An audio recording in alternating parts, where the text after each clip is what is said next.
Hello friends, I am Chevee. Welcome to my shed. How are you doing today? I hope you're doing well. I hope everything in your world is great. I wish I could say that about my world right now. My world, everything's going pretty good, but I did a really stupid thing yesterday while I was down here working by myself. I was maybe a little upset when I came down here, that's why I came down here, to just kind of work. And I ended up driving a screwdriver through my finger. The screwdriver itself, like the driver bit, but the Phillips head. I drove a Phillips bit through my thumb.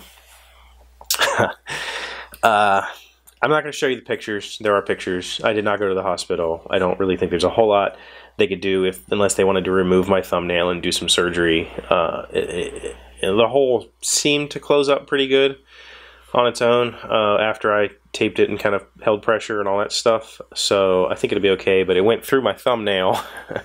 It's bad. I was working on another one of those Christmas trees that I made out of this wood, which is pretty hard wood, and I had the driver bit, and I was holding the 2-inch screw, and the driver bit slipped and just my body weight. Yeah. Regardless, that's not what I'm here to talk about. Today I want to talk about those friends that really push you in ways that you don't expect. And I think I told this story 8 months ago or something when I started hanging out with this friend of mine, when she started coming over. And before she started coming over, we were just talking, and I told her that, you know, my house was a disgusting mess. It was really bad. It needed help. It needed, you know, a complete start over, a do-over, and it's a brand new house. And so I'm telling her the story, and she's like, "Oh, why don't you clean it?" And it was one of those moments in time where something so basic, and maybe it wasn't exactly like that. It was more like I was telling her all these problems. She goes, "Why don't you fix it?" And it was one of those moments in time where things just, maybe I just needed to hear somebody say that, like, "Well, what are you doing complaining about it? Like, actually do something about it." And it just kind of went, yeah, I should do something about it. And I did. And I've been doing something about it now for 8 months. Together, she has helped me do a lot of the stuff that I've done. She's helped me do the painting. She's helped me put the flooring down. She's helped me run the vacuum. She's helped me just steam clean the carpets. And I mean, just really go through the house and start fixing it. And that's been amazing. It's been so wonderful to have somebody that just said something simple. Just do it. And so today I reached out to another friend. His name is Scott King. You probably maybe have heard of him. He writes books. He's also a photographer. He does a yearly gaming calendar. But he also writes books, and I believe he taught English. I think I'm correct in saying that, at university level. And he's written a lot of books for writers on how to write. So I reached out to him today. I've been wanting to tell this story. I've been wanting to tell this story since I was a teenager. And just recently, magically, I have inspiration. And I think that part of that is not having the medication, not having the Lexapro anymore. So I've started to become inspired again. I've started to become creative again. I want to accomplish. So that's been really strong, and I've been feeling this story. And so I was sitting down. The story that I want to tell requires me to understand the pre-story pretty intensively. So I've written pages upon pages upon pages of pre-story, just notes. I haven't written anything, just notes. And as I was doing that, I really got inspired by some specific events in the pre-story of this series that I was like, man, I could tell, that would be a fun story to tell, is how this happened. And so I started taking notes on that. And as I did that, I kind of got hung up on it, because it's like the classic trope of boy finds out he's something that he's not, or something bigger than he is, or he's part of something much bigger.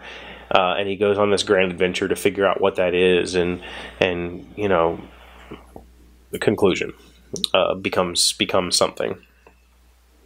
And that trope is so tired and so old and so overused that I just get hung up on it, and I don't want to write. I've written a few pages of this story already, and I just kind of stopped because it was like, man, how do I don't want to tell the same story. It's sad, it's old, it's boring, it's dull. And so I reached out to my writer friend today and I said, hey, Scott, can you help me? Like, can I ask you a question about writing? And he's like, I do that over coffee. And I was like, well, I'll get a plane ticket, you know, like I'll fly to you. And he's like, you know, I'm kidding. I have coffee right now. So we chatted a little bit online today. And I told him, you know, that what I just told you, I'm hung up on these tropes. How do I get past it? And his response was, who cares about tropes? Like, just write. It doesn't matter. Like, the way that you tell the story, the way that you convey the fun, exciting thing that you want to convey is what makes the book, not whether you have the same old dying tropes or the same old. That doesn't matter at all. And I was just kind of like, yeah, you're right. You know, one of those moments. And the same thing as the cleaning the house moment.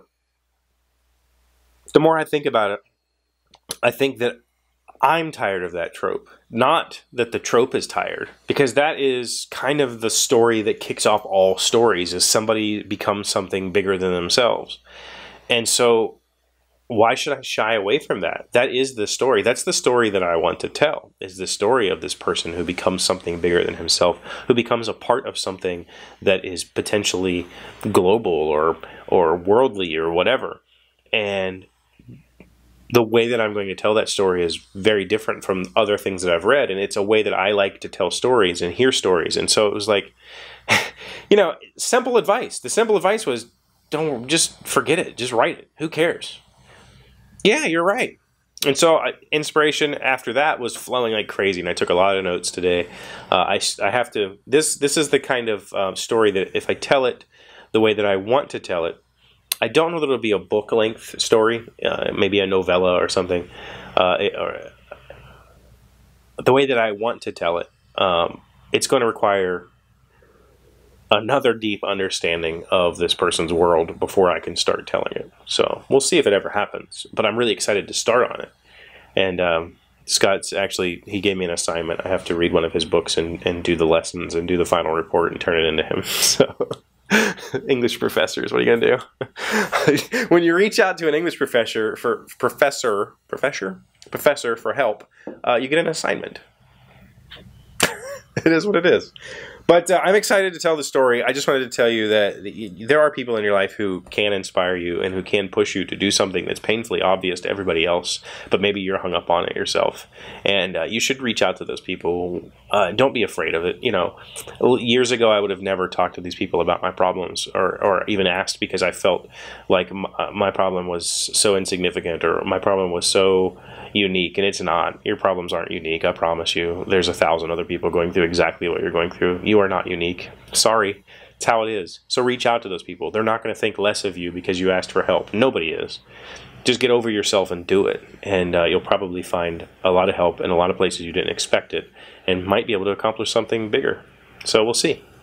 But yeah, I'm not going to tell you about the story. That's for maybe down the road, or if you want to hear about it, feel free to email me and I'll chat with you about it. But that's all I have today. So thank you. Thank you for being amazing friends and listening to me every day.